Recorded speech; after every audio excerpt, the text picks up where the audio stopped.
ஈரானின் புதிய அறிவிப்பு ஒன்று உலக நாடுகள் மத்தியில் மிகப்பெரிய பதற்றத்தை ஏற்படுத்தியுள்ளது. எதற்காக இந்த அறிவிப்பை ஈரான் வெளியிட்டது, என்ன கூறியது போன்ற விவரங்களை இந்த தொகுப்பில் பார்க்கலாம். அமெரிக்காவுக்கும் ஈரானுக்கும் இடையே கடந்த 5 மாதங்களாக போர் நீடித்து வருகிறது. இந்த போரின் காரணமாக உலகின் 20% கச்சா எண்ணெய் தேவையை பூர்த்தி செய்யக்கூடிய ஹர்மோஸ் நீரிணையை முடக்கிய ஈரான் செங்கடலில் உள்ள பாப் அல் மாண்டேப் என்ற நீரிணையையும் ஹவுதி கிளர்ச்சியாளர்கள் உதவியுடன் கட்டுக்குள் வைத்திருக்கிறது.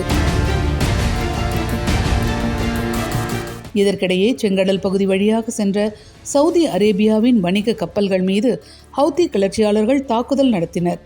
இந்த தாக்குதலுக்கு கண்டனம் தெரிவித்த அமெரிக்க அதிபர் ட்ரம்ப் தனது ட்ரூத் சமூக வலைதள பக்கத்தில் பதிவு ஒன்றை வெளியிட்டார்.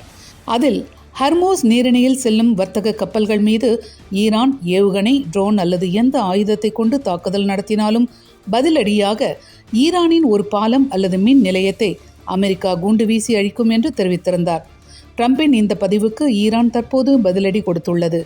அதாவது, நாங்கள் கச்சா எண்ணெய் விற்க முடியாவிட்டால் மத்திய கிழக்கில் உள்ள வேறு எந்த நாடும் எண்ணெய் விற்க முடியாது என்று அமெரிக்காவுக்கும் அதன் நட்பு நாடுகளுக்கும் ஈரானின் நாடாளுமன்ற சபாநாயகர் முகமது பாக்கர் கலிபாப் எச்சரிக்கை விடுத்திருக்கிறார்.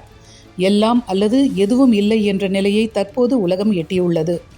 ஈரானின் பாதுகாப்பு உறுதி செய்யப்படவில்லை என்றால் எந்த ஒரு உள்கட்டமைப்பும் பாதுகாப்பாக இருக்காது என்றும் அவர் கூறியுள்ளார். போருக்கு முன்பிருந்த நிலை நிச்சயம் தற்போது திரும்ப போவதில்லை என்று அவர் திடுக்கிட வைத்திருக்கிறார்.